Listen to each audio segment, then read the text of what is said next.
La dangereuse parce que je suis une femme libre, je suis une femme qui assume sa parole, je suis une femme au milieu des beaucoup des barbus il assume ce qu'il dit et je suis dangereuse, je leur fais peur. Ma vérité le dérange, ma vérité le fait peur. Oui. Je leur dis face droit dans les yeux. Pute, pour eux, une femme libre, c'est une pute, tu fumes, tu es une pute, un petit copain, tu es une pute. En fait, à la base, pourquoi ils ne disent pas déjà dans nos identités, déjà d'écrire Loubna Abidar, pute, Fatima, pute, Khadija, pute, comme ça on est tranquille le début. Et ces hommes-là qui nous traitent des putes, c'est dans la réalité, c'est eux les putes, en vrai. Pour moi.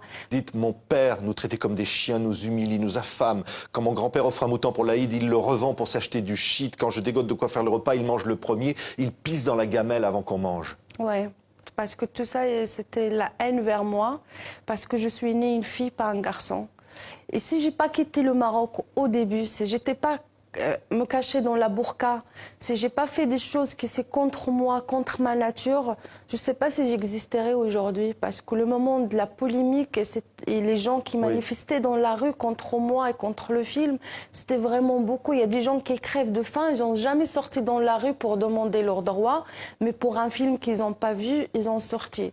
Alors, et les actrices et les acteurs, beaucoup de stars, ils rêvent que je sois morte. Et chacun, il décide la façon comme il a envie de me voir morte.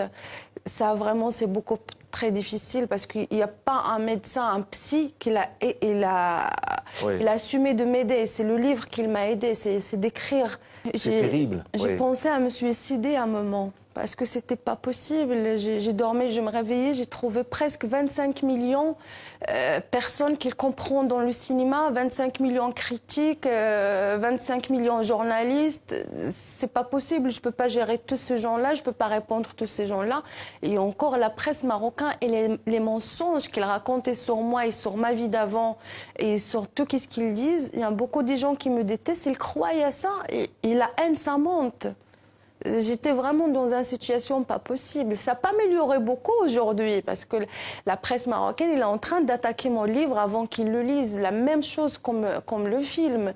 Merci la France qui m'a ouvert ses portes parce que ici je me sens libre, je me sens en sécurité. Je peux continuer mon chemin et critiquer, et parler, écrire, faire des films et continuer à rêver surtout. Parce que tout ce que je fais pour moi c'est des rêves. Oui. Alors, pour moi, aujourd'hui, quand j'attaque pas l'islam, j'ai un grand respect pour toutes les religions. Chacun, il pratique sa religion chez lui, entre lui et son Dieu, et qu'on arrête à nous se ficher entre nous à cause des religions.